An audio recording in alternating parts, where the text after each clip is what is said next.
There were once a man and a woman who had long in vain wished for a child. At length the woman hoped that God was about to grant her desire. These people had a little window at the back of their house from which a splendid garden could be seen, which was full of the most beautiful flowers and herbs. It was, however, surrounded by a high wall, and no one dared to go into it because it belonged to an enchantress who had great power and was dreaded by all the world. One day the woman was standing by this window and looking down into the garden when she saw a bed which was planted with the most beautiful rampion, and it looked so fresh and green that she longed for it. She quite pined away, and began to look pale and miserable. Then her husband was alarmed and asked, "What ails you, dear wife?" "If I can't eat any of the rampion which is in the garden behind our house, I shall die." The man who loved her thought, "Sooner than let your wife die, bring her some of the rampion yourself, let it cost what it will."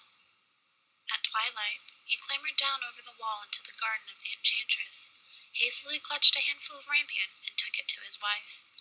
She at once made herself a salad of it and ate it greedily. It tasted so good to her that the next day she longed for it 3 times as much as before. If he was to have any rest, her husband must once more descend into the garden. In the gloom of evening, therefore, he let himself down again, but when he clambered down the wall, he was terribly afraid, for he saw the enchantress standing before him. "How can you dare descend into my garden and steal my rampion like a thief? You shall suffer for it." "What the? Let mercy take the place of justice. I only made up my mind to do it out of necessity. My wife saw your rampion from the window and felt such a longing for it that she would have died if she had not got some to eat." Then the enchantress allowed her anger to be softened and said to him, "The case be as you say, I will allow you to take away with you as much rampion as you will. Only I make one condition. You must give me the child which your wife will bring into the world. It shall be well treated, and I will care for it like a mother." The man in his terror consented to everything, and when the woman was brought to bed, the enchantress appeared at once, gave the child the name of Repunzel, and took it away with her. Rapunzel grew into the most beautiful child under the sun. When she was 12 years old, the enchantress shut her into a tower which lay in a forest, and had neither stairs nor door, but quite at the top was a little window. When the enchantress wanted to go in, she placed herself beneath it and cried, "Rapunzel, Rapunzel, let down your hair to me." Rapunzel had magnificent long hair, fine as spun gold, and when she heard the voice of the enchantress, she unfastened her braided tresses, wound them up around one of the hooks of the window, and let her hair fall 20 feet down, and the enchantress climbed up by it. After a year or two, it came to pass that the king's son rode through the forest and passed by the tower. Then he heard a song, which was so charming that he stood still and listened. This was Rapunzel, who in her solitude passed her time in letting her sweet voice resound. The king's son wanted to climb up to her and looked for the door of the tower, but none was to be found. He rode home, but the singing had so deeply touched his heart that every day he went out into the forest and listened to it. Once, when he was thus standing behind a tree, he saw that an enchantress came there, and he heard how she cried, "Rapunzel, Rapunzel, let down your hair to me." Then Rapunzel let down the braids of her hair, and the enchantress climbed up to her. "If that is the ladder by which one mounts, I too will try my fortune," thought the prince, and the next day, when it began to grow dark, he went to the tower and cried, "Rapunzel, Rapunzel, let down your hair to me." Immediately the hair fell down, and the king's son climbed up. At first Rapunzel was terribly frightened when a man, such as her eyes had never yet beheld, came to her. But the king's son began to talk to her quite like a friend, and told her that his heart had been so stirred that it had led him to no rest, and he had been forced to see her.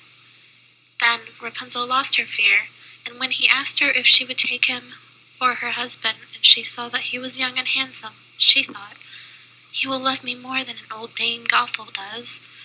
And she said, "Yes, I will gladly go away with you, but I did not know how to get down. Bring with you a bolt of silk every time that you come, and I will weave a ladder with it, and when this is ready I will descend, and you will take me on your horse." They agreed that until that time he should come to her every evening, for the old woman only came at day. The enchantress remarked nothing of this until till once Rapunzel said to her, "Tell me, Dame Gothel, how it happens that you are so much heavier for me to jar up than the young king's son." Ah, you wicked child! What do I hear you say? I thought I had separated you from all the world, and yet you have deceived me. In her anger, she clutched Rapunzel's beautiful tresses, wrapped them twice around her left hand, seized a pair of scissors with the right, and snip, snap, they were cut off, and the lovely braids lay on the ground. And she was so pitiless that she took poor Rapunzel into a desert where she had to live in great grief and misery.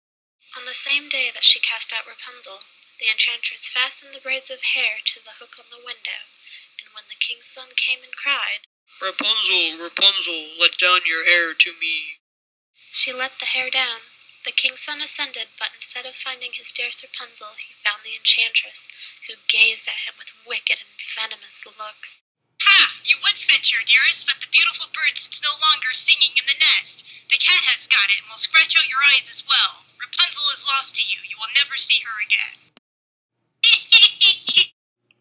The king's son was so beside himself with pain, and in his despair he leapt down from the tower.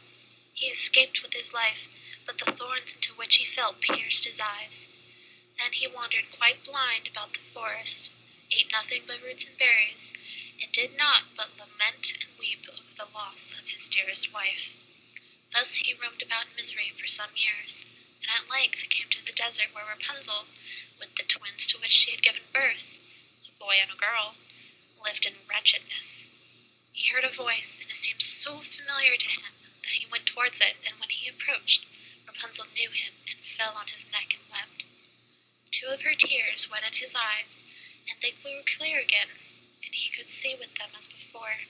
He led her to his kingdom, where he was joyfully received, and they lived for a long time afterwards, happy and contented.